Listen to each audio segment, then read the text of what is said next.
The plot of Don't Look Up is also the plot of SpongeBob SquarePants the musical, and I will be taking no notes on this concept. And after learning this information from you and then watching the movie, I 1,000% agree.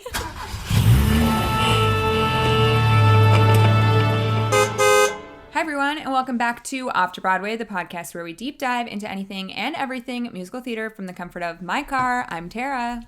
I'm Stefania. And in today's episode, we're talking all about the Oscars. This is a new one for us and something we probably won't do going forward because I don't think there will ever be another year of the movie musical like there was this year, which was so super exciting. And we thought because it hasn't really happened like this for so many years, it would be a great time to talk about the Oscars. Yeah, this was a really exciting year where not only were there a lot of musicals made, but a lot of them that seemed to have Oscar buzz and awards buzz. And, you know, a musical hasn't won Best Picture since 2002. And this year it felt like there were, at the beginning of the year, maybe like 4 potential musicals that could have got into the Best Picture race. There's only 2. Well, there's only one There's musical only in one. the Best Picture race. But then by the end of the season, there were only like 2 that were potentially in there. But, you know, we had options this year as opposed to other years where it's kind of like one or done. So it made, as musical fans, the prospect of this year's Oscars much more exciting than normal.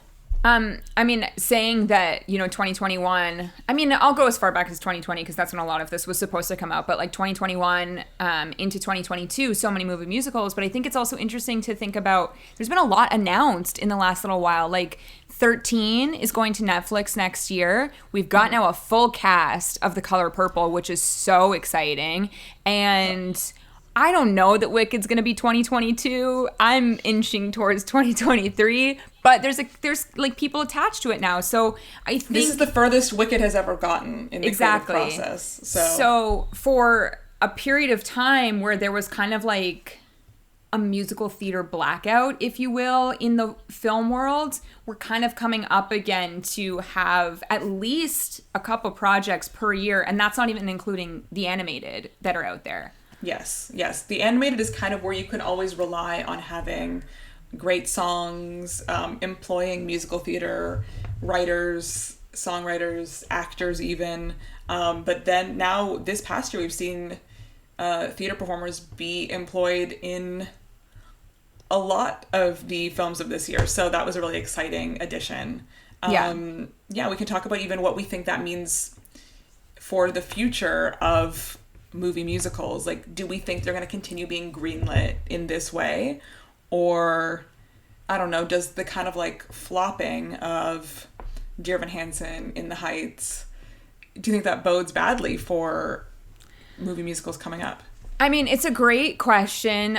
We did touch on briefly in our In the Heights episode last summer, like, are we in the golden age of Lin-Manuel Miranda? And I think we are. I mean, 2021 was with In the Heights, with Encanto, with Tick Tick Boom. Vivo. Yes. So, I mean, he did have a lot to do. I think he's taking a break now. He's just resting. I'm sure he's writing. I'm sure he's doing something, but he is doing it behind the scenes. But I do think it's an interesting question. But then I also think about what I just said of what's coming out. And, you know, we're getting The Color Purple again. So it is, these aren't small titles. Like, that's a big title. Wicked is a big title. Obviously 13 is not a big title if you're not a musical theater fan. But I think I'm not going to say super success of West Side Story because I don't think box office wise it was like super successful, but the critical success of West Side Story and awards nomination success of West Side Story is really a good move and probably a step in the right direction to keep the momentum of the movie musical alive. I hope. But we'll have to see. Yeah, it's great because it's hard to know, I think, is where I end up on this, because the most successful movie musical of 2021 was probably West Side Story, and still, and I know we're in a pandemic and theaters, you know, I don't think we can say theaters are back to normal yet, especially where we are.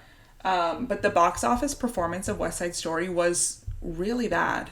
Yeah. Really, really bad for this big budget, huge movie that they expect to have huge success. So as much as a critical success as it is, it didn't make a lot of money.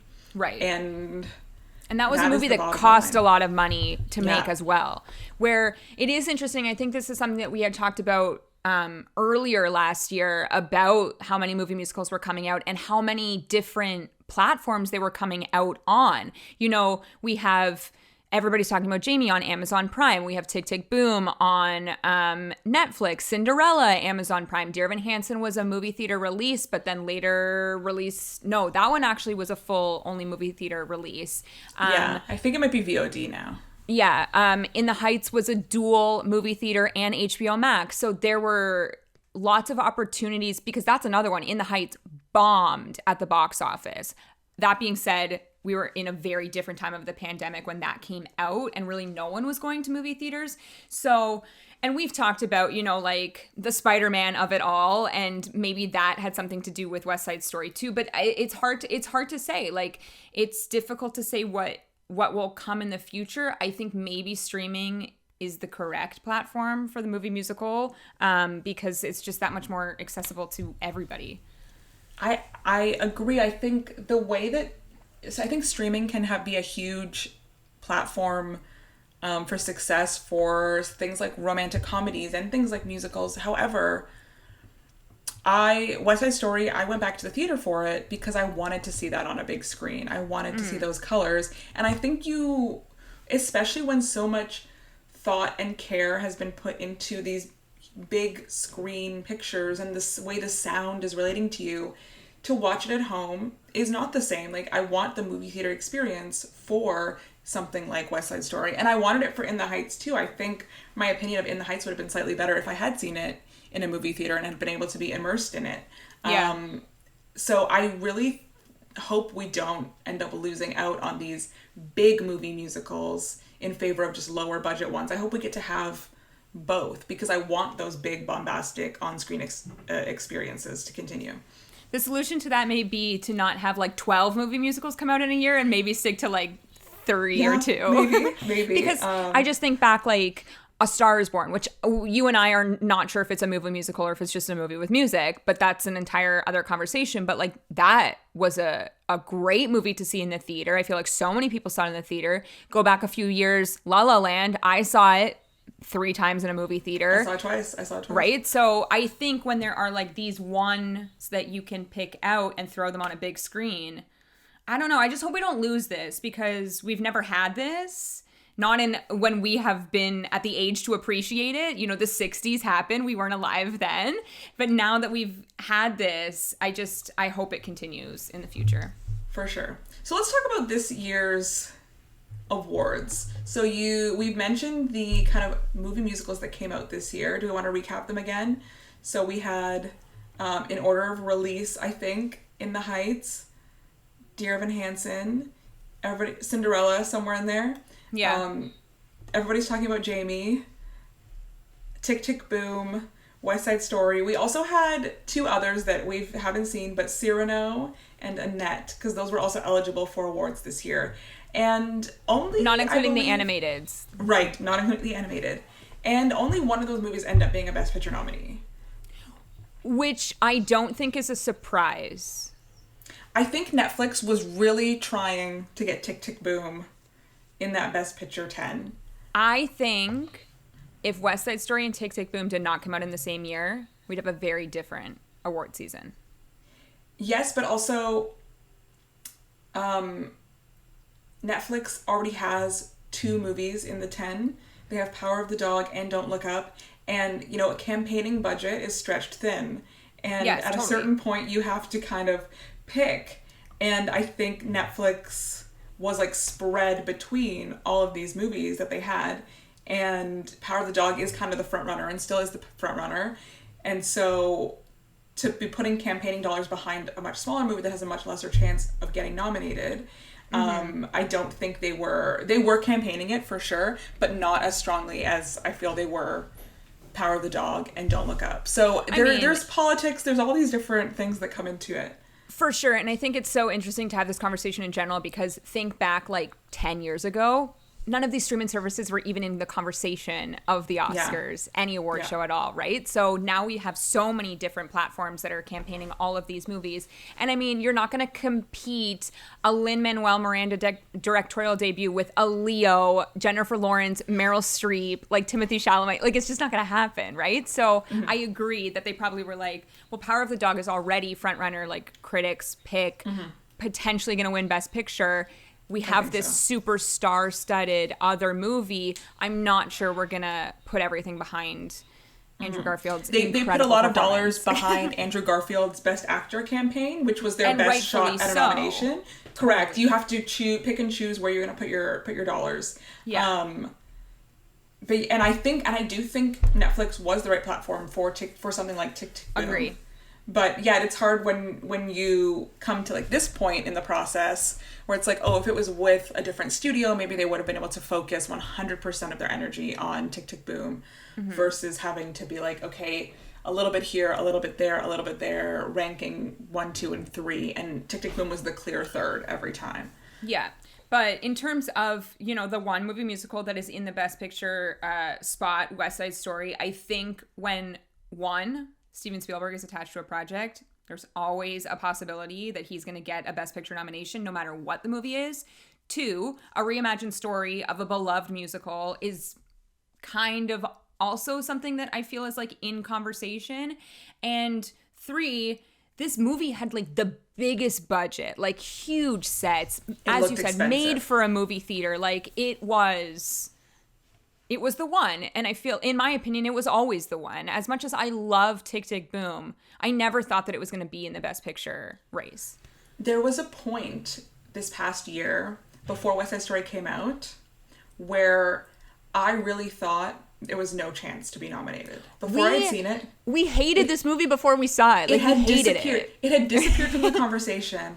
I thought it was so odd that we were not talking about this movie. And then, maybe a week before it was released, a week before I saw it anyway, I started hearing rumblings like, oh no, guys, it's really good. It's really good. It's really good. And then finally seeing it, like, burst back into the conversation. Yes, I think it was also smart for them to not sort of show all of these trailers for West Side Story at like the beginning of the year, because as soon as you said, like 2 or so weeks before it dropped, I was seeing TV spots every single day for West Side Story. So it did pick up on its marketing campaign towards the end. And the clips that they were releasing, it was like, oh, this looks great. And like the little bits of the music that we saw, I think it was like the Tonight balcony scene, 20 seconds of Rachel singing was released, and everybody lost their minds. So they did a good job of like picking and choosing what to put out into the world before the movie dropped.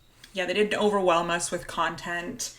So the 2021 West Side Story was nominated for 7 Oscars. We're recording this, and this will be released before the Oscars come out, so we'll do some predictions at the end of the episode, but we don't know what's going to happen. So the nominations that it got are Best Picture, obviously, Best Director, obviously, for Steven Spielberg, Best Achievement in Cinematography, Janusz Kaminski, which I think is great, Best Achievement in Costume Design, Paul Tazewell, Best Sound, Best Production Design, and, of course, Best Performance by an Actress in a Supporting Role for Ariana DeBose, the only acting nomination the movie received. I also think, which is interesting, because when this was announced, and we won't get into like the Globes or anything, but for Globes, like Rachel Zegler was nominated and won, Ariana DeBose nominated and won. Because the Globes have those separate musical or comedy categories and drama categories, so it opens it up to 10 leading That being said, I'm pretty confident that Ariana DeBose is the favorite this year, which is so exciting and so something that I don't think I ever thought was going to happen. I mean, I don't know if this ever happened before, and someone correct us if we're wrong, but has a movie that has won Best Picture before, so as the previous West Side Story movie won Best Picture in 1961, has another adaptation of the same material ever been nominated for Best Picture again or won in the same categories? Because Rita Moreno won Best Supporting Actress back in 1961, and now it's looking like for the exact same role, Ariana DeBose is going to win Best Supporting Actress. The closest thing I can think is probably A Star is Born. Right, because there were 3 versions. So yes. So they didn't necessarily win, but kind of remakes of the same concept being nominated multiple years. But yeah, I don't know if this has ever happened before, that two adaptations of the same material, both being nominated for Best Picture, 60 years apart. Yeah, and I mean, it's so interesting too, because West Side Story is super decorated in 1961 for those Oscars, and like 7 nominations is pretty decorated for 2022. So to have 60 years between a project and for it to be as successful as the first version, I feel like is hats off to you, Steven Spielberg, and every creative team, because it wasn't just a reboot. It was an actual reimagined project that everyone enjoys. So here's where I think they were snubbed. Here's the Mike snub. Feist. Okay, we'll talk about him. Here's the snub, in my opinion. Tony Kushner for Best Adapted Screenplay. I agree. Because I really feel like so much of the reimagining is in that brand new screenplay. And so much of what I think makes this version great and sets it apart is in that new screenplay. And to not honor Tony Kushner is to kind of, I feel, and to give it all these other nominations, is to kind of, I feel like, not see the movie, to not understand what made it special and made it different. I agree with that. I also think it's interesting because, again, Golden Globe's like not a real award show at this point, but the other award shows that exist, West Side Story was nominated for adapted screenplays. So the one that counts wasn't. And then just to go on the second movie, again, as we had said, that like there were 4 movies potentially in contention, now really only 2. Tick, Tick, Boom, only 2 nominations, nominated for editing, which was kind of a weird one for me. I don't know. I think they wanted to maybe give it like something else, but didn't know what to give it, because as much as like we raved on Lynn's performance, he was never going to be nominated for Best Director. There's a lot of great directing that happened this year. Totally. And the one nomination that I am like thrilled about, I feel like we are all thrilled about, is Andrew Garfield for Best Actor, because he is, that performance is everything. So he was snubbed at the BAFTAs, which is interesting to me because they had nominated so many like British actors and he is obviously one of their own. But I'm like thrilled that he is in this category because I think he deserves to be in this category. It is like one of the best, if not the best, performances I've ever seen him give. So I think he's wonderful in this. He is the center of the movie, and like the nucleus and everything kind of like spreads out from around him. So I feel like his nomination is a way to honor the whole movie, because it is centered around his character, and it's all like from his character's brain. Everything that happens in it. We said like Lynn had a good year. Like he also had a good year because, you know, like Eyes of Tammy Faye is also a project that he was in. I saw it. I liked it. I think Jessica Chastain's nomination was like kind of left field because she was not in the conversation. Yeah, I feel like she had really disappeared from the conversation. Then she like came roaring back with this. Yeah. Well, I mean, this is an interesting thing that happened, and it happens sometimes. I think it much more often happens with Best Actress, but none of the Best Actress nominees are in Best Picture award nominated movies, and only 2 of the Best Actor nominees are in Best Picture nominated movies. And I think there are many reasons for this. This happens a lot in Best Actress because, you know, we think what movies are considered like Best Picture contenders, and a lot of the times they aren't movies that are centered around women. So it often happens that there's like a disconnect between leading actress and Best Picture. But I think it's really interesting that even the men, only 2 of those actors, so Will Smith and Benedict Cumberbatch, are in Best Picture nominees. Yeah, that's true. I didn't even think about that. There is another movie in the Best Picture conversation. I don't think it's going to win, but that does center around music, and it is a movie that I loved. And it's I haven't seen it yet. You should watch it because I loved it. Wait, am I wrong? Is the Moritz from Deaf West Spring Awakening in this movie? Yes. So the movie is CODA, and it's CODA stands for Children of Deaf Adults, and it's about a daughter in a family who both her parents and her brother are all deaf, and she is the only hearing person. But she wants to sing, and obviously that's something that the rest of her family cannot relate to. So her mother's played by Marlee Matlin, her father's played by Oscar nominee Troy Kotsur, and her brother's played by Broadway's own Daniel Durant. All three of them, I believe, have been involved in productions of Deaf West Spring Awakening. Troy Kotsur was in the Deaf West Big River that made it to Broadway 20 years ago. So they've all, like, they have huge theater connections. And I was watching this, I was like, oh, these, like, it was exciting to see, like, theater people and not conventional theater people. These are people who have done musicals. But as, like, shown in this movie, music is a much different experience for them than for everyone else and for the actress who plays her daughter. I think it's a really wonderful movie. I think they do some really smart things. I feel like it's very, and I mean this as a compliment, very emotionally manipulative. Like, it wants you to feel so much. And I think the script, the way it's presented, the sound design, the editing, everything, it is in service of making you feel that emotion. I think it does a really good job. So I would highly recommend Coda on Apple TV.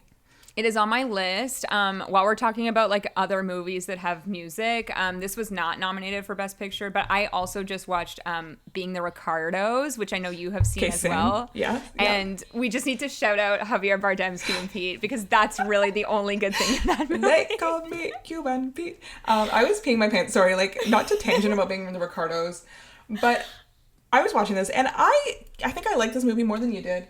I didn't care for it. I was watching this movie and I'm like, Javier Bardem and Nicole Kidman are in their 50s. They both look amazing. Why are they in flashbacks playing 20-year-olds? I'm like, it's not realistic. It's not believable to me. Yeah.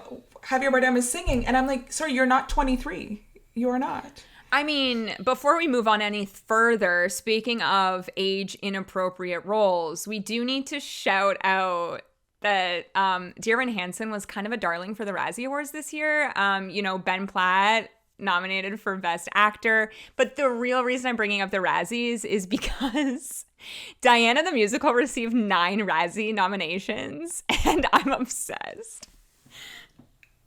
The Razzies are the only award show recognizing the real work this year. The only award show minus Dear Evan Hansen, but yes. recognizing true masterpieces like Diana the Musical. Well, someone also had on the track of the Razzies, this has nothing to do with Diana, we'll go back in one second, but someone pointed out that there has only been like a few times in the histories of the Razzies and the Oscars that an actor could be nominated for like 2 at the same time, and they were talking about Jared Leto for House of Gucci, which I thought was funny. But yeah, back to both Diana the best for and worst performance, but he did not get the Oscar nomination. No, but did get that Razzie nomination, so you know. I haven't seen House of Gucci. I have not seen Father Son House of Gucci. Me either. But yeah, so the Razzies like makes funny categories, and the fact that like every single cast member was nominated for a Razzie from Diana just like warms my heart. And you know what? They appreciated it too. Twitter was really funny the day of the Razzie nomination. They were in on the joke. It was before its time. People didn't understand. Before its People time. didn't appreciate. And just to give Diana like one more second of screen time, and I promise we're possibly never done enough. After never this. enough screen time for Diana the Musical. I recently watched the PBS like Return to Broadway, and I just need to say that I feel so bad for Gina DeWall and how much she talked about finding an audience for Diana on this like PBS special that obviously never happened. No. But like she went to opening night of Wicked and the cameras were with her at opening night of Wicked, just like her like cheering on. But they really thought that they had something with Diana. They and did. I mean, they did have something. I loved the opening night speech that she gave and like everyone throwing roses, and she was talking about that moment and how it was like her Oscars moment that will never happen ever again, and just to hear like the passion about this project. So you know, the Razzies nominated Diana the Musical, and the Oscars nominated Kristen Stewart in Spencer. So a Diana story everywhere. It's true.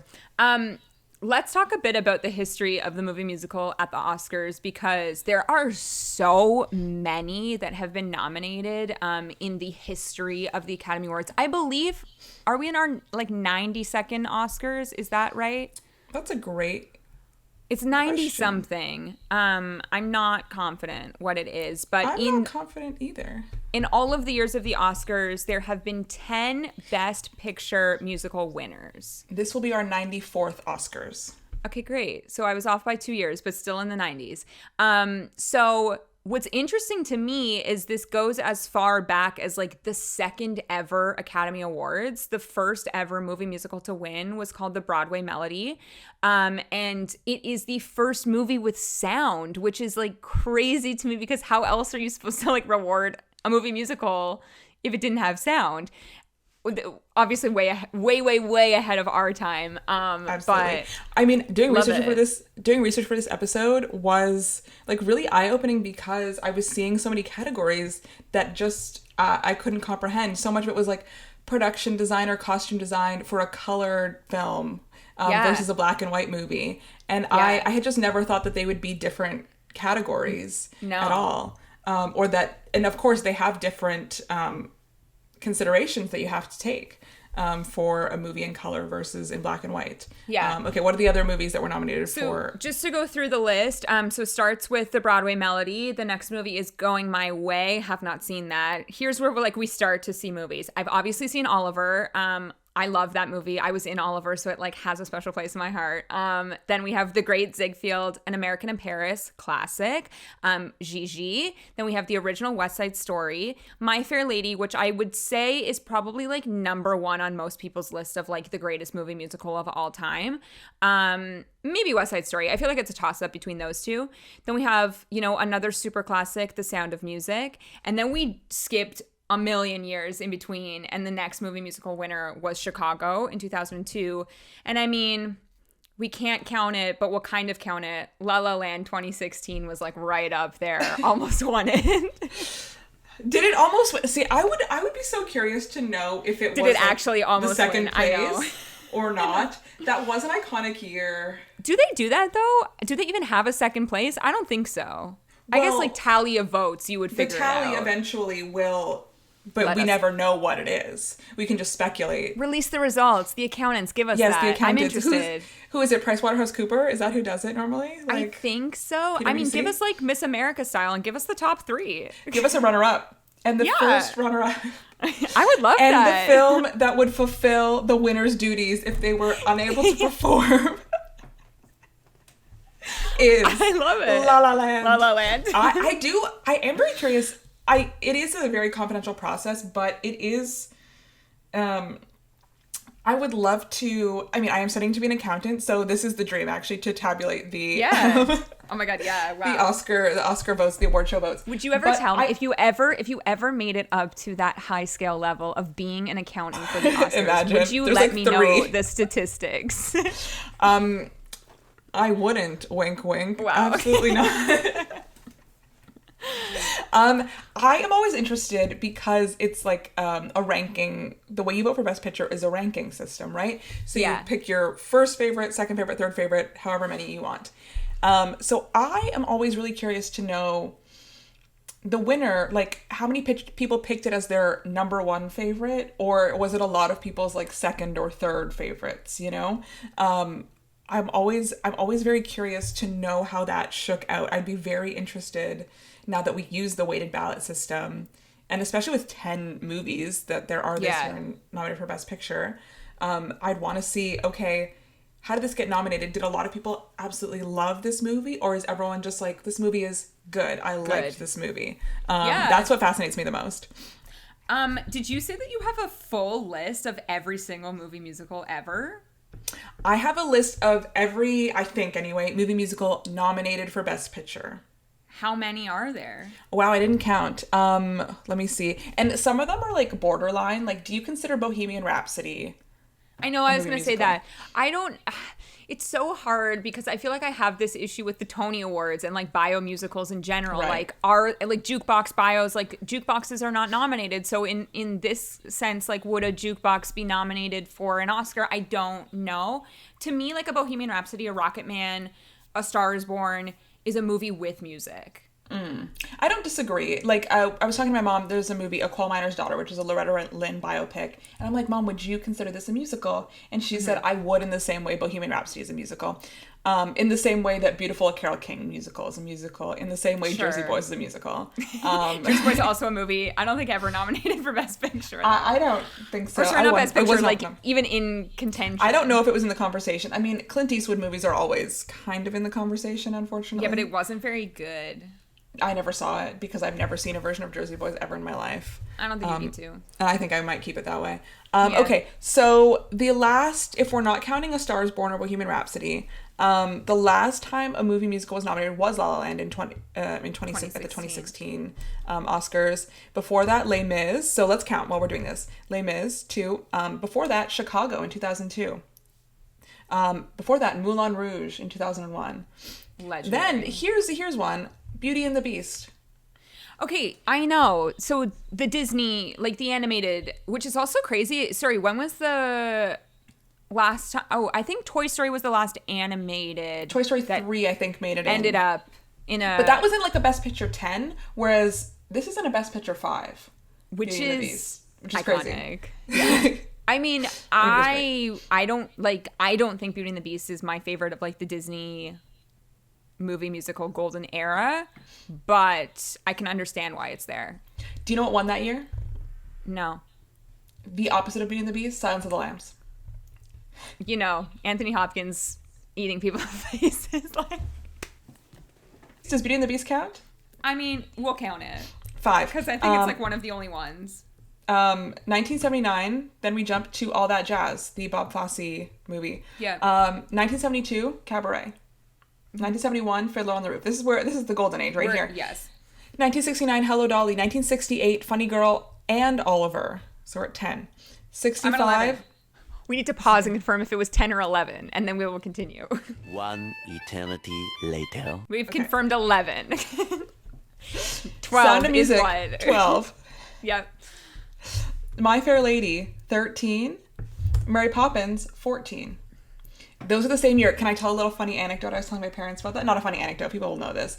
But Julie Andrews started My Fair Lady on Broadway. And when they were making the movie adaptation, they did not offer her the role. They offered it to Audrey Hepburn, who didn't even do her own singing.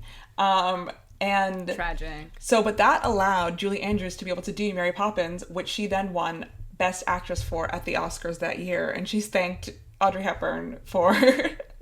That's taking iconic. that role, because without it she would not have been Mary Poppins and she would not have been able to win Best Actress at the Oscars.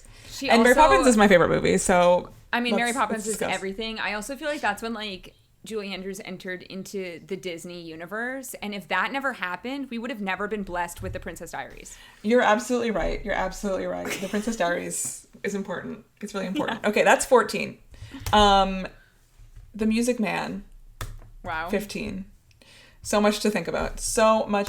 West Side Story, 16. Gigi, 17. The King and I, 18. Seven Brides for Seven Brothers, 19. An American in Paris, 20. And finally, 21, The Wizard of Oz. And there were movies before, but before that, there wasn't like a Best Picture category. It was just the winner. Sorry, let's go back for 1 second. Do you consider The Wizard of Oz a movie musical? I do. Do you not? No, I consider a movie with music. Okay, see, this is very interesting because... I will say, though, Wizard of Oz, like, maybe my favorite movie of all time. And also, I remember, like, having this conversation with my parents because... What year was that, did you say? 1939. So, Wizard of Oz was 1939. That's iconic for that movie to be that good in 1939. But I remember my dad saying the first time that he saw it, when you enter from the black and white to color, it is maybe the greatest thing ever created on screen. Yeah. It is really better than any CGI that you could ever create in this day and age. Okay, but like, let's discuss. I think it's a musical. We have put on The Wizard of Oz. Like, I have done The Wizard of Oz. I think there are so many like amazing songs in it, but I don't think there's enough to round out to make it a musical. I think it's a musical because the songs continue the story. Like, the story is told through song. Whereas why I wouldn't count something like A Star is Born is because the characters are singers and they are singing not to tell the story, but because they are singers and musicians. I think the other reason that I don't really consider it is because there was that musical of The Wizard of Oz. Is it Andrew Lloyd Webber? Am I making that up? No, it is Andrew Lloyd Webber. Yeah, so that was like the only ever stage minus the one that I saw at like the Hummingbird Center, which is now like Meridian Hall, I'm pretty sure, when I was 4. I don't know anymore. That with Eartha Kitt, iconic. But that I feel like was more of a play. So when I saw like the musical version that Andrew Lloyd Webber did, that was the first time I was like, oh, maybe it could be musicalized. But like, I don't know. It's strange. It's hard for me to think of that, because to me, I think of that as just like a straight up movie. I don't think musical at all. I mean, I've always considered it a movie musical because there are those musical moments, but I do think the definition of musical has changed. Like, I think if this movie was made now, I don't think I would consider it a musical, but because the way movies were made then and structured, That's true. It's very different from now. Yeah. So I've come up with that 21 movies that were nominated for Best Picture, and of the ones that I just listed, I believe only 7 won, and then there are 3 that won before that. Yes. But there wasn't a Best Picture category. It was just a winner was named. Yeah. Yeah, I mean, it's definitely interesting, I think, again, to like not really have, especially when you eliminate like the Bohemian Rhapsodies and Stars Borns, to think that there hasn't been a year since 2016 where a movie musical has been nominated. Although I would argue that The Greatest Showman was like really great movie musical.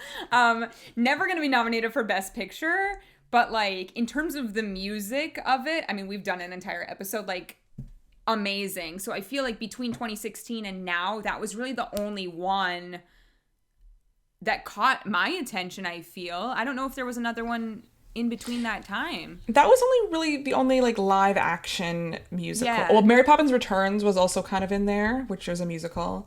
Yeah. I like half watched that movie. Wasn't really. I saw it in theaters. Nowhere to go but up. Oh. Yeah. I support Lin-Manuel Miranda. Okay. I mean, speaking of Lin-Manuel Miranda, I think it's important. Is he going to EGOT this year? About, is he going to EGOT this year? Is he going to EGOT? Not just EGOT. He would join an even more rare club, which is the PGOT, because that man has a Pulitzer Prize. You're right. Who does anyone else have a PGOT? I think there's a couple people. I don't know off the top of my head, but I do want to talk about the Best Original Song category, because I don't know that we have ever had a year where a song from a movie was nominated, but it is not the song that is taking over the entire world right now. I'm talking about We Don't Talk About Bruno from Encanto. So let's talk about the Best Original Song category. I believe movies submit which songs that they want to be nominated, and then there is a short list that is formed from that. That so makes there's sense there's a very long list that I'm sure you can find. And then there is a short list that was created that's only 15 songs. And then from that short list, 5 of those songs are selected for the category. So, and a lot of times the studios submit songs before the movie has even come out, which I think is the case with what happened with Encanto, because obviously We Don't Talk About Bruno. I've never seen Encanto, and I can sing that entire song right now. Oh my God, exactly. Like, it is taking over. First of all, it is like smashed every single chart. It is on the Billboard Hot 100. It is like viral on TikTok at time of recording, because I think it's important just to like have this as a piece of history, but like it has 213 million views on YouTube. Like, it is crazy. But I think it's so interesting when you talk about like the composition of a song and like the nature of the Best Original Song in general, because this song is like an ensemble piece, and to compare it to Let It Go, which is the one that it beat out for all of the like history of the Billboard top 100s, Let It Go is like a belty solo song that is the one, you know, when you're thinking of what song from Frozen are you going to submit for the Oscar, it's obviously Let It Go. So to think of like those two together, and I mean, I have tried to watch Encanto now 3 times, and sorry to everybody that loves Encanto, but like I can't get into it. So I do think it's interesting that this song clearly like taking over the world right now is, as you said, probably Lynn was like, no one's gonna like this song. It's an ensemble song. Like, why would I submit this when I have like a more beautiful song that I'm gonna submit? And What's the one that got nominated? It's Dos Oruguitas. So Yeah. I haven't seen the movie, so I don't even know. I haven't heard it because I haven't seen the movie. I have definitely heard it. It's been like on in the background of the 3 times I've tried to watch Encanto. But Okay, but like actually, let's look at the 5. Let's see if we think Lynn's gonna EGOT this year. So the nominees are Down to Joy from Belfast, which is by Van Morrison. I couldn't pick it out. I have seen Belfast. It's a lot of Van haven't Morrison heard music. it. I think it's in the opening credits. It's a lot of the closing credits. It's Van Morrison like scores that entire movie. Because I believe they are from Northern Ireland. Wait, before you go on, wasn't there a rule? Because I remember us talking about this on the prom episode. The rule was that the song has to appear like before a certain point of the credits, right? It has to be either used within the movie or the first song in the closing credits. It can't just be like, I don't know, a random song played at the end of the movie. And it also has to be written for the movie. It can't be a song that was recorded elsewhere and then used for the movie. So Dos Oruguitas, and then next is Dos Oruguitas from Encanto, Lin-Manuel Miranda. The song is Somehow You Do from 4 Good Days, written by Diane Warren. Never heard it in my life. Never heard this movie in my life. Diane Warren, she deserves an Oscar for the song Why Did You Do That to Me from A Star Is Born. My favorite song.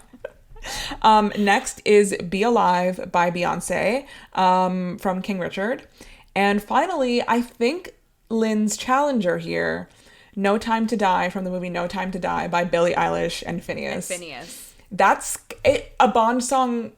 Always wins. I agree. I actually really like this Bond song. Sure. I love Skyfall too. Like that was, I think the Sam Smith one was like, meh. I know everyone hates that, but I listen to that one all the time. I think I just love Sam Smith. Billy one. I think this one's really good. Well, because it won Grammys a year ago. I know. I was actually talking to my brother Corey about this because I was like, is it even part of this award season, or was it technically like last Oscars? Because Bond, like, that song's been out for what feels like forever. The song's been out forever because they thought James Bond was going to come out. The movie got pushed so many times. Yeah, Bond just came out this fall.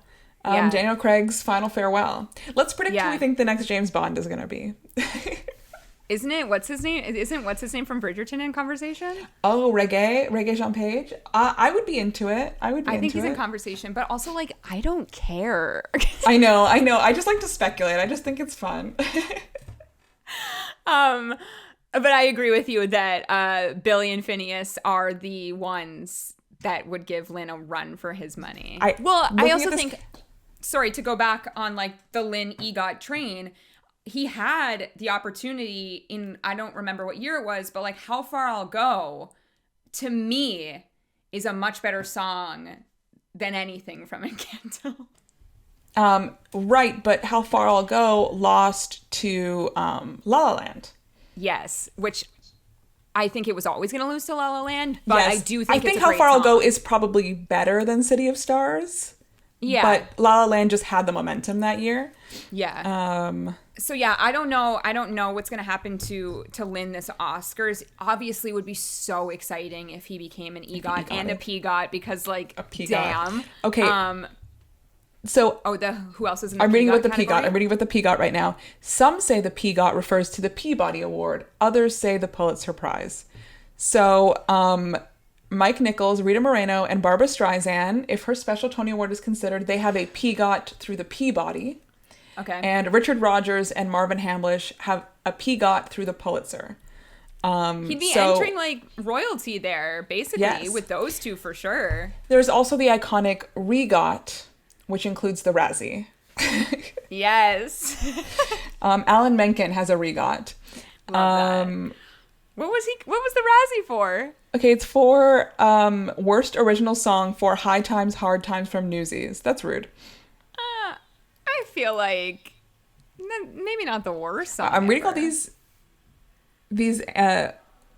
like variations. An EGOT, which includes the Annie Awards for animation, which Robert Lopez has won. And this is a tragic one. The anti-EGOT of being nominated for all 4 awards and not winning never any. winning. Wow. Lynn Redgrave has been nominated for an Emmy, a Grammy, an Oscar, and Tony. Has never won a single one. So sorry. Yeah. So, what are you gonna do? while talking about the best original song category, I would like to talk about a snub, because from Don't Look Up, the Kid Cudi Ariana Grande Just Look Up song is actually amazing. Can we talk about my observation about Don't Look Up that I texted you last week? Yeah.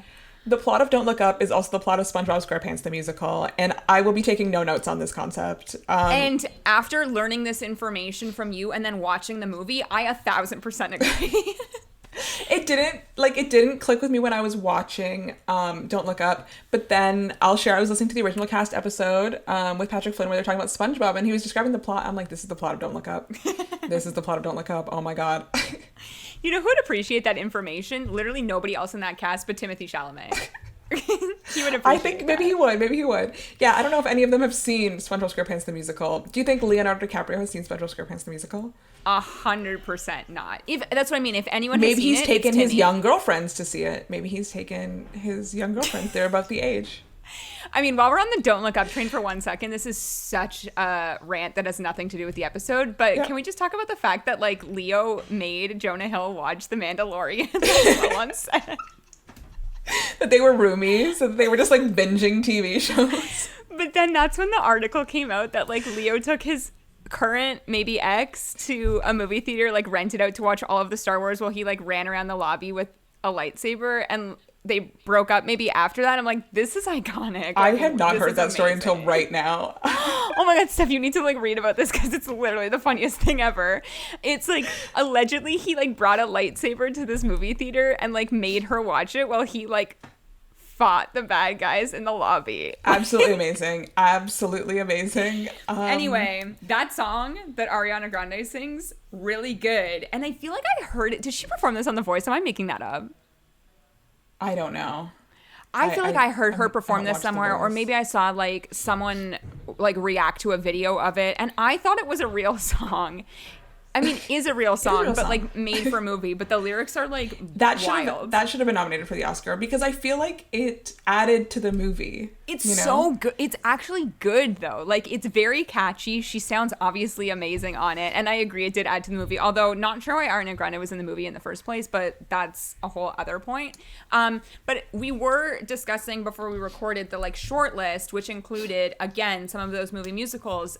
Anonymous Ones from Dear Evan Hansen was on that short list. We are both like indifferent to it. I've never listened to it again since we saw the movie. Nope. And then the other one is Dream Girl from Cinderella. Million to One, robbed of the short list. If it's a million to one. And if we could nominate best performance from Cinderella, it's obviously Am I Wrong? Am I wrong? Yes. There is an original song in the Heights that did not even make this short list. Was it the Mark Anthony one? Yeah, it was the Mark Anthony one. I remember when we were watching. There's a song from Annette Yeah. that made this short list. Oh. There's a song from Coda that made this short list, but I don't even remember it, to be Oh, honest. interesting. Mostly Coda was covers. I mean, while we're in the original song, I asked you right before we started getting ready, do you have a favorite original song from the Oscars? I absolutely do have a favorite original song from the Oscars. If any of you are familiar with my best friend Alessandra, I'll name hers before, but she loves Call Me By Your Name, and she specifically loves Sufjan Stevens. Sufjan. And actually her favorite Visions of Gideon was not nominated, but Mystery of Love. Yes. Just want to shout her out here. Wow. Because it's probably the one I've heard the most because she just plays it all the time. It's on every single playlist at every single like event we've ever been at together.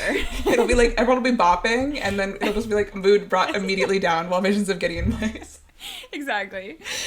Okay, mine is absolutely zero shock to anyone here. Falling Slowly from Once. That was the first time I heard it. It was at that Oscars that year, and I was like, "What is this song?" Yeah. And then it just kept coming up in my life in different places before I saw the musical, and I was like, "This is the song." Yeah. So Falling Slowly, Glenn Hansard, or Marketa Irglova. The stars of the movie. What is yours? My What's your favorite is the classic of all classics. We just discussed whether it is a movie musical or not. It is obviously Somewhere Over the Rainbow. Somewhere Over the Rainbow. I just think it is such an iconic song. It will be forever. That song will never not be Absolutely. iconic. I also, again, like, I've sung it so many times. Like, it's just one of those things that's like has a special place in my heart. So I love it so much. But yeah, the original song category is like kind of interesting. When I was looking through the years of the Oscars, I thought it was so interesting that Dreamgirls had 3 songs nominated that year. Obviously, Dreamgirls on stage first, then movie. But to think that they wrote so many new ones, like that doesn't always happen for a musical that already exists. No. And now I think, isn't Listen in? Yes, it's in when I saw it in the West musical End. now. Yeah. Is Love You I Do in the musical now? No, but that's my favorite one. That song slaps. It's so good. That song is everything. Yeah. Is Patience in the musical now? I don't know. If no one has seen Dreamgirls in like a few years, go back and watch it, because I think it might be like Eddie Murphy's greatest performance of all time. Oh, I think he was robbed of the Oscar that year. I agree. Who won instead of him? But I always think Eddie Redmayne. Especially. I said Eddie Redmayne. Eddie Redmayne has an Oscar. Eddie Murphy. Yeah. Especially his performance during Patience when he sings. Alan Arkin won for Little Miss Sunshine that year. I mean, we didn't need it. Alan Arkin, like. There are so many moments I can pick out in Dreamgirls. That felt like a career award versus then a performance award. Whereas I think for Eddie Murphy, that is performance of the year. Yeah, he was great in that movie. Everything that he did. And then I also think of like, we've discussed Enchanted, but Enchanted also nominated for 3 songs that year. Yeah. Which is, Stephen Schwartz. Against Once. So Happy Working Song, so close, and the best one, That's How You Know. Wow, so close, got a nomination. That's a slow one. And then the 5th nominee in the 2007 Oscars was Raise It Up from August Rush. So if you're just thinking of these 3 movies, Once, August Rush, Enchanted, name a better movie.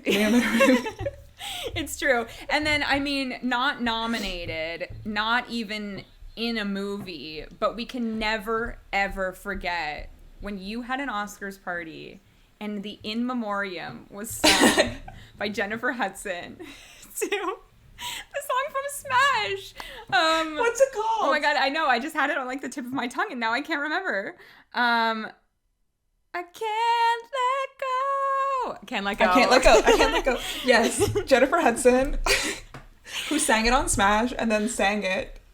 The way we were in your basement watching the Oscars, like not really paying attention because we were like filling out our Oscars ballot, and then she started singing, and we were both like, we know this song. We were like, what is this song? We've heard the song. We're like, oh my God, Jennifer Hudson singing a song written by Jimmy from Smash at the Oscars. Legendary. Will never forget that for the rest of my life. Some other great, best original song winners. You'll Be in My Heart from Tarzan. Oh, I love that song. Name a better song. When You Believe from The Prince of Egypt. Yeah. Wow. Can You Feel the Love Tonight? Can You Feel Colors of the Wind? The absolute greatest, My Heart Will Go On. Yes. Canadian Queen. Really, like, so many great ones. Yeah. And this is often a category that will honor movies that don't have a lot of nominations in other places. Sometimes they do, but sometimes they really, really don't. And this year, I think, Belfast and King Richard are Best Picture nominees, but the other 3 are not. So it could go in any direction. Yeah. With this year having so many movie musicals and so many big production numbers, something that I felt is missing as a category is choreography. I would love for there to be a way to honor choreography in movies at the Oscars. And I know in the past they've done kind of special awards, because I know Bob Fosse has won them, or Jerome Robbins has won them. But I think, and realistically, not every year are there going to be enough high caliber movies with high caliber choreography. But I would argue that choreography means different things. And you're absolutely right. You're absolutely right. Thinking about, let's say, the Tony Awards, something like Come From Away was nominated for choreography. Right. And you wouldn't necessarily think of that as a big choreography show. Mm-hmm. But it absolutely is. You're absolutely right. That doesn't always mean the same thing. But this year, we'd have Justin Peck for West Side Story. We'd have Christopher Scott for In the Heights. We would have Who choreographed Tick Tick Boom? I don't know. I was just gonna ask you that. But there's like I don't have it on the top of my head, but it is like really, really fun, great choreography, like different than what you would have in these other movies. Cinderella has choreography in it. Things have been choreographed in the movie Cinderella. I mean, a movie that we didn't like care for, but like even Dear Evan Hansen has like, not that there are big musical moments that people are dancing, but there is a lot of choreography in that show, like movement. I think movement could be a category, maybe not like specifically choreography. Yeah, it would be interesting for sure. I think there's got to be a way to, at the Oscars, maybe it is special awards, but to honor contributions to movies that are outside of the categories that are already listed. And for me, a big one is choreography. Another big one would be casting. Yeah. Because Bernie Telsey would win that award. Bernie Telsey. But who cast West Side Story this year? Because the casting of that movie. Yeah. Is like really, really wonderful. Yeah. I think like those are, I want to continue to recognize kind of those outside contributions to movies that are so pivotal and so important to making them wonderful movies. Yeah. So I really would like to see a best choreography category added. I know there's one at the Emmys. Members of the Academy, I hope you're listening. Someone at the Academy, listen to me. Before we give our best picture or whatever we're going to do predictions here, I also want to say, because there have been so many movie musicals this year, and I think this is something that we agree on, you know, the Oscars should really dedicate a moment of the broadcast to some musical numbers, because I want to see it. And I don't know if that's one musical number, that's two musical numbers, that's three musical numbers, that's Andrew Garfield opening with 3090 or closing with Louder Than Words. I'll take anything that we get, but I think we need something. I have a vision. It opens with Andrew Garfield being like, "This is the life."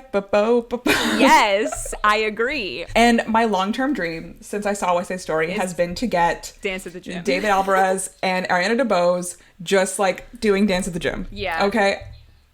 Mike Feist and Paloma too, but like I want to see David Alvarez and Ariana DeBose just like I would slay us with their dancing. I know that in previous years of the Oscars, we've had, you know, performances of those original songs, but like West Side Story not nominated for original song, Tick Tick Boom not nominated for original song. Obviously not, because these are not original music. Totally. Yes. So because we can't honor them in that way to give them a performance, like I think we need to see it. And, you know, Andrew Garfield said that he is open to performing at the Oscars. I feel like he would do it. He is an attention seeker in that way, that I think he would go up there and sing. And that's fine. It's fine. We've also recently just found out that there will be 3 hosts for the Oscars this year, which is Tobey Maguire, Andrew Garfield, Tom Holland. Or the one that I sent you yesterday, which was Stephanie J. Block, Michaela Diamond, and Teal Wiggs as Cher throughout the years. Baby, Star, and Babe, Star, I also saw, and Diva. Another one this morning from Sondheim's birthday celebration, Meryl, Christine Baranski, and Audra McDonald. Absolutely correct. So, absolutely correct. But yeah, I really hope that there is some way to honor the movie musical this year. Like, again, this has not been this way since like the golden age of movie musicals, and give us a production number. I want to see it. Okay. Something else I'm going to pitch. In Belfast, there is like a really lovely musical moment at the end where the two most beautiful people on earth, Jamie Dornan and Katrina Balfe, Jamie Dornan sings Everlasting Love and Katrina Balfe is dancing. Let's recreate that on the Oscar stage. Wow. I think we can do like a big medley of all of these things coming together. And then I have a vision. Call me. I feel like We Don't Talk About Bruno's going to make its way into the Oscars. I feel it. Yeah, they should. Yeah, so let's do some predictions. Let's start. So best original song we've kind of discussed, I think. I think it's gonna be Billy and Phineas. I really think it's gonna. Okay, then I'll say I think I'm gonna go with Lynn. I'm gonna go with given that EGOT. Encanto. Given that EGOT. So best costume design. Oh, we're going through it here. We're not going through it where I'm like scattering around. I think best costume design is maybe the place where West Side Story can win an Oscar. Yes, I would agree. The dresses. Gorgeous in West Side Story, especially in America, and Dance at the Gym. Stunning. The way they move, the color palette, the color story they're telling. The other nominees are Cruella, obviously, Cyrano, Dune, and Nightmare Alley. Nightmare Alley has kind of like a kind of 40s aesthetic, which is good. I thought the costumes in Dune were really good. I haven't seen the other two. I also think Best Cinematography West Side Story is nominated for. I don't think it's going to win there. Is Dune in there? Dune is in there. I haven't seen Dune, but it just feels like a cinematography heavy movie. I like Dune a lot. Tragedy of Macbeth is nominated in there. Okay. I can see... I do want to talk about Tragedy of Macbeth for one second. Let's do it. This is a movie I watched like a couple weeks ago. I know you also recently watched it. Yeah. 100% black and white, which I think is super cool. And the way that it's shot feels like a pro shot. It feels like I am watching a stage performance just being filmed. I think Denzel's really good in it. I think Frances McDormand is really good in it. I don't know that I would watch it again, but I thought there were aspects of it, like the crows, that were super interesting. There was also like a few Harry Potter reunions in that movie. Yes, a lot of Harry Potter people in this movie. I kept telling my mom, I'm like, Mom, it's Dudley. Yeah. It's Dudley. He was not looking his best in this My movie. family just watched a year later The Queen's Gambit. He's and then in that like too. A week later we watched The Tragedy of Macbeth. We're like, this guy is everywhere. He's actually really good in Queen's Gambit. I like him in that. He is really good in Queen's Gambit. I like him a lot in Queen's Gambit. So I was reading about Tragedy of Macbeth. They filmed it all on a soundstage to give it that kind of like distanced from reality feeling. So even when the characters are outside, it feels like they're like caged in, because they are, by these walls. The lighting, it's a fully built practical set. The lighting is absolutely gorgeous. There's so many different like shadows cast. Visually, it's like beautiful, stunning. Yeah. I'd heard even so these shadows, sometimes they strategically painted the set to look like a shadow for when we were watching it, instead of having it be a real shadow, to emphasize or further what was happening with the actual lighting. So I really think gorgeous. So I think like they're nominated for production design as well. So I think that's I agree. They have a good chance. My one thing that I was hoping for with Macbeth, because the movie was completely in black and white, I wish that the blood was red. I think it would have been cool. It would have been cool. I mean, so another black and white movie this year is Belfast, and they use color very sparingly in certain moments. Also, I think very well. Speaking of Belfast for 1 second, we should mention that, someone that we both love, Kenneth Branagh, is like making history. I think this is he's been now nominated in 7 different categories. Yes, 7. First time ever. Like independent categories. Yeah. I was trying to figure out what they were off the top of my head, but I had to Google it for the 7th one. So Best Picture, because he's a producer on Belfast. Best Director, again for Belfast. Best Actor, Best Supporting Actor, and then both Best Screenplay and Adapted Screenplay. So the 7th one is Best Live Action Short. I don't know what movie it's for, but that's the 7th category. But yeah, no one else has ever done this. So a man of many, many talents. We love Kenneth Branagh. And if you want to see Death on the Nile, starring Armie Hammer, that's for you, I guess. Best Original Score. Let's talk about Best Original Score, actually.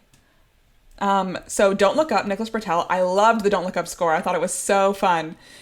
Dune, Hans Zimmer. So good. Amazing. I mean, has Hans Zimmer ever done anything bad? No. No, but this score was great. Encanto, Jermaine Franco, to have an animated movie in Best Original Score. I know Soul was nominated for Best Original Score. Was it last year, the year before? And then Parallel Mothers, the score by Alberto Iglesias, and Power of the Dog, the score by Johnny Greenwood, which was good. For me, the standout is Dune, Hans Zimmer. I mean, my opinion. I'm not. Steph is Oscars queen this year, has seen 6 Best Picture I've seen nominees? 6 of the Best Picture nominees. Yeah, so I have only seen a couple, but without hearing it, I would also say that Hans Zimmer probably is going to win this. There's the way it's like electronic bagpipes in this score. I have never talked about this great. on a podcast because when would it ever come up? But I obviously saw Hans Zimmer in concert because my brother Corey, big film guy, and we as a family collectively love Hans Zimmer. So my brothers and I went to go see it at the Scotiabank Arena. One of the like best concert experiences ever. He's obviously like got some incredible things, but to hear that music live and fill an entire arena, and I've never been to a concert like that where people are just like listening and cheering. And some of the best stuff ever was like the Lion King stuff, any of the Pirates of the Caribbean stuff. Really, really amazing. That's a great score. Yeah, so good. When he comes back around, he's gonna do that. Dune. Really, that Dune bagpipe. Wait, don't. Okay. I know you're a like Interstellar fan, but that score is pretty good. The Interstellar score is really good as well. I like that one too. I would pick Dune over Interstellar, I think, though. Wow. Score wise, I just thought it was just like so cool. I think it was just so cool because the way it sounded, Dune, like it's about this like futuristic, dystopic science fiction society that has like different technology than we do and is a different world than we do. And the way the music sounded like authentic to the world that we were in, I think like it matched so well. I think he did a really wonderful job. Now, in something that is absolutely completely unrelated to musicals, we are going to take your time to predict who we think is going to win the acting categories and also, at the Oscars. Again, keep in mind, I've seen like next to none of these movies, so we're really just like, this is my ballot. You're welcome. I have done much better than you. Let's start with Best Supporting Actor. You're going to need to list them for me. I will. Best Supporting Actor. We've got Ciarán Hinds in Belfast, Troy Kotsur in Coda, Jesse Plemons in The Power of the Dog, J.K. Simmons in Being the Ricardos, and Cody Smith-McPhee in The Power of the Dog. I have seen all of these movies.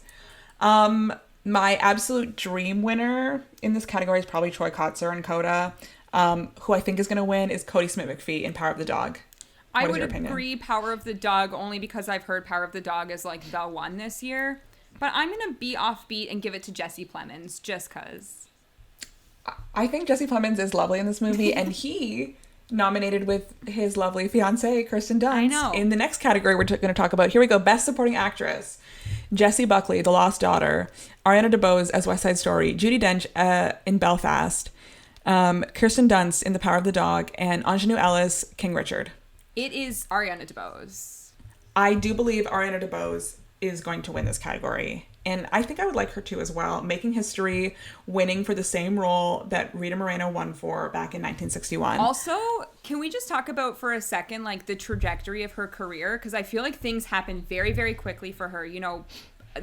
She obviously had done like many things, but I feel like most people heard her name come into play when she was the bullet in Hamilton is really when we started to hear about her. And then last year was in maybe the worst movie musical of the year, The Prom, playing Alyssa. And then and people were saying she was like the best part of that movie. Yes. And then she also was in Schmigadoon this year, which I watched. It was fine, but I think she was like a highlight. And now this, and I just feel like it's been really up for a very long time, and I can't see her coming back down. I would love to see her back on stage, though. Like, let's get her back on stage. I know. Have we lost her to movies forever? Once you become an Oscar winner, maybe. I feel like we might have. Yeah. I think she's probably going to win. And I think I'd be happy with that as well. My snub in this category is, why was Judi Dench nominated instead of Katrina Balfe for Belfast? I think Katrina Balfe was wonderful in Belfast. Judi Dench is a dame, though, so. She is a dame, but come on, guys. Watch the movie.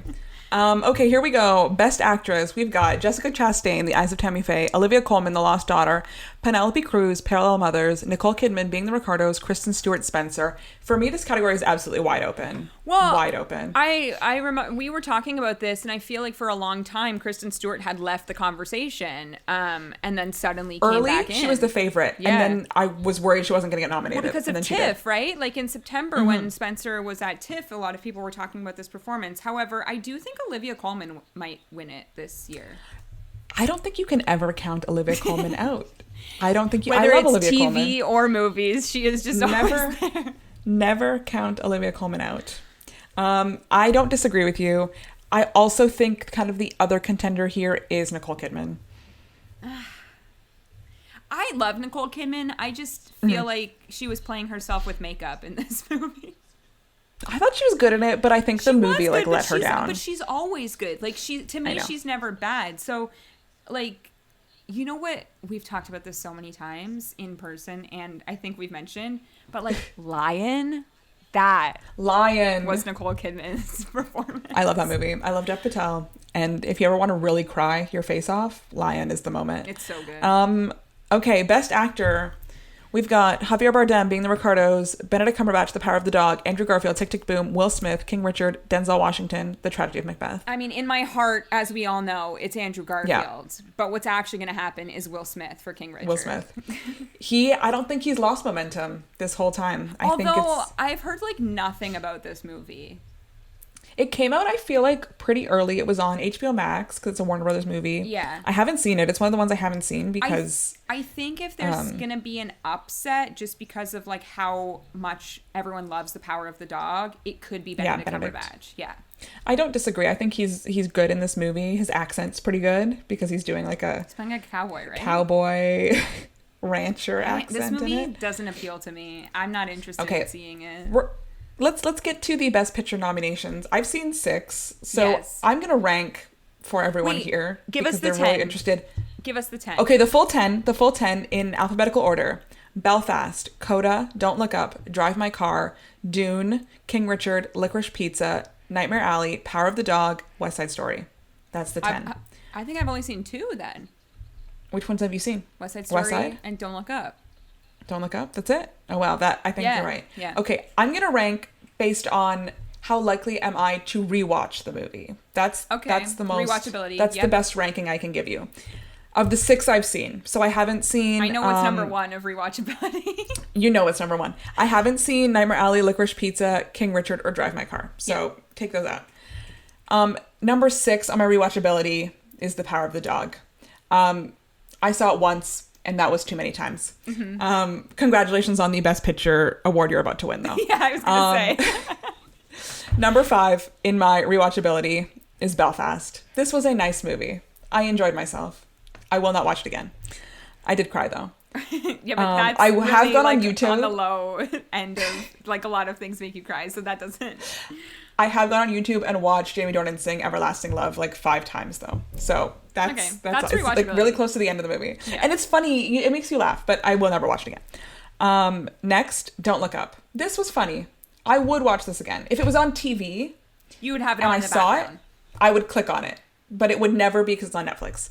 Number 3, these are the ones that I actually think I might click and rewatch. Dune. Dune is at number 3 here for me. Isn't it like 3 hours? I straight up would watch this again. I would watch this again tonight. Much? I did. I really enjoyed it. I thought it was like really like this was a sci-fi epic that was I felt like really easy for someone who had never read the books, aka me, to understand, grasp what was going on. Who Gorgeous directed this? So another snub, Denis Villeneuve directed this. Canadian. A French-Canadian. Yeah. And I feel like he was snubbed in Best Director. I don't know who I would take out, but I feel like he should be in there. Especially because so many of this movie has so many below-the-line nominations, and he was the person who put all these pieces together. Right. And then to not honor the puzzle maker. Yeah. Seems odd to me. Okay, then number 2, Coda. I'm going to have to watch Coda. You have to watch Coda. It's just such a sweet, lovely movie. Had a wonderful time watching Coda. And number 1, West Side Story. West Side Story. But yeah, so that's my rewatchability ranking. Right. But as discussed, the winner of this category is most likely Power of the Dog. The Power of the Dog, yeah. Yeah. I won't watch it. While I was watching it, I was reading articles. You don't have to watch it. I was reading articles trying to explain the ending while I was watching it because I was like very confused. I'm like, what's going on? And then I was explaining it to my parents. I was like, okay, so he did this. Yeah. And so it's actually been, remember the beginning when this happened? This. So yeah, not for me. I mean, well, I feel like that concludes our episode for the Oscars. You're welcome for the last 10 or so minutes of non-musical theater related content. But to bring us back to musical theater related content, it is now time for our Obsession of the Week. My obsession for this week. So a movie that I very much enjoyed this year is The Lost Daughter. It was not nominated for Best Picture, but a nominee in that movie is Jessie Buckley. And Jessie Buckley, do you know what she's doing right now? No, I have no idea what she's doing. She is currently playing Sally Bowles in the West End. Oh, with Eddie Redmayne as the MC. Yeah. Can I tell you very briefly that I watched the curtain call of this for like, I don't know why it came up. I'm obsessed that they're all wearing like gray suits. The suits. I know, I saw that too. It's great. Okay, so my actual obsession. Do you know where Jessie Buckley got her start? No. What her first entrant into the industry was? She was on the reality show I'd Do Anything, where they were looking for the Nancy and Oliver for the West End. Wasn't Samantha Barks on that also? Yes, Samantha Barks came in third and Jessie Buckley came in second place. Wow. She almost was Nancy and Oliver when she was 18 years old.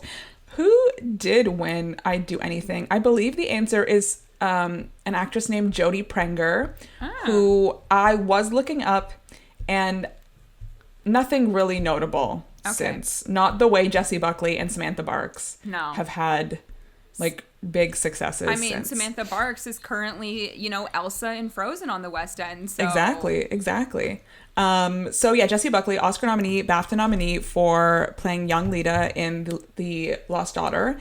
And so my obsession is Jessie Buckley performance on the show I'd Do Anything.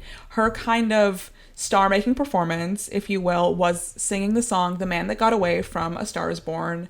Wow. She was like Irish Nancy, so she's always wearing green. Love you know, that. when we had like Over the Rainbow, they all had their Dorothy dresses, but like in different colors. Her color was green because she's Irish. And she just has like a really, really lovely, beautiful voice. And when I was watching Lost Daughter, I did not realize that she had this like musical theater past and present. Wow. So I love to see musical theater actors get this recognition. So I'm just really happy for her. I loved her in Lost Daughter, and I love seeing her as an 18-year-old sing The Man That Got Away, and Andrew Lloyd Webber just fawning over her. These shows are so, like, I love those. Those shows are great. Absolutely. Yeah. They should do more. They should do more of them. I know. Okay, my obsession this week is a very, very recent obsession. It is very relatable to this year's Oscars specifically. We finally, and I feel like I manifested this, and maybe Lynn listened to our episode. We got it was him.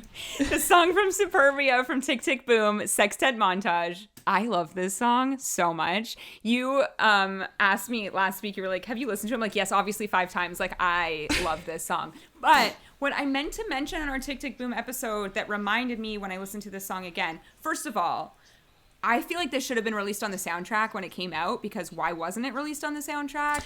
I feel like they kept the soundtrack very much to like Jonathan songs. I know Superbia is written by Jonathan, but like Superbia was like outside. Yeah. I don't mind them not doing it, but I wish it was like a bonus track at the end. They didn't have to put it like in the order it was in the movie. Right, because there are bonus tracks on the soundtrack, and now it's like its own individual thing, so it doesn't go into the like Tick Tick Boom album when I'm listening to it, so I have to like pick it separately, which I do, but whatever.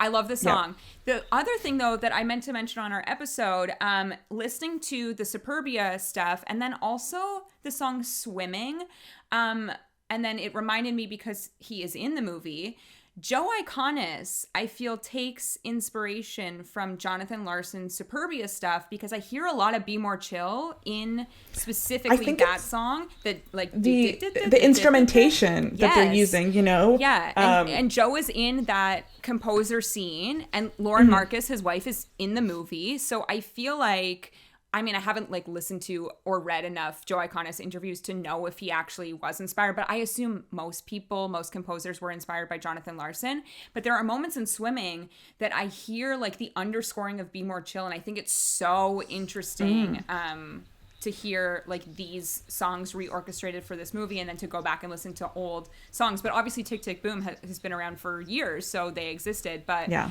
meant to mention that on our episode, and listening to the song again reminded me of that. Listening to this song, the song that I keep getting reminded of is Light My Candle, when the two of them are kind of like having a dialogue in the middle of it. Yes. I keep hearing like, do you go to the cat scratch club? Like that's what I keep hearing in the like, just like the kind of like flirty dialogue that they're having in the middle of the song. And I was like, oh, why does it remind me of that? And I'm like, oh, The same because they were person written wrote by the it. same man. Yeah, exactly. And I was like, duh. Anyway, I love this song. I think it's so fun. Someone like dig up the script to Superbia and like put it at an We're gonna put it off-Broadway on. theater. I will see it. Put it regionally. I think it would be cool to like bring it back because it's now like kind of in the conversation again. And there were so many like musical theater cameos in that scene. I think like specifically Kate Rockwell, who was like in that number, and then Josh Henry's in that number. It's just fun. I love the chorus. It's just like really good stuff. Did you see, I think they tweeted, so they had to get like clips for the montage moment where they're like rehearsing Superbia. And so Lynn shared that he played a bunch of musical theater songs and just had everyone lip sync to them. Oh, really? That's and then great. put them in. So they shared a clip of them all lip syncing Seasons of Love to close out the day and just like having a wonderful time. And I was like, this is sweet. I don't know. That was a movie that was made with so much love. So If we're talking it was just a rewatchability, nice- Tick, Tick, Boom. Let's talk rewatchability. It's It's been up there. rewatched. Yeah. It's been rewatched. Yeah, and it will be rewatched, and you can also like pick out those songs and just rewatch those scenes. Like, I could go Yeah. on and on and on about this movie. I love it so much. But yeah, I'm so happy that this was released. I would like to think that Lynn heard me say it. I manifested it. So you're welcome, everybody, because now it's available Yeah. to stream. But yeah, that wraps up our episode on the Oscars. We will obviously be watching on March 27th to see Absolutely. what happens. I'm sure we'll be live tweeting, and if there's a musical moment, like, again, the Academy listened to us. So just remember that. We manifested it. Yes, exactly. But yeah, so if you want to listen to any of our other episodes, you can do that by subscribing to our podcast anywhere you listen to podcasts. And we would really appreciate it if you left us a rating and review on Apple Podcasts. And you can follow us on Twitter and Instagram at Off2BeAway with the number 2 and let us know what you think is going to happen with movie musicals at this Oscars and any Oscars in the future. And we will see you guys next time. Bye.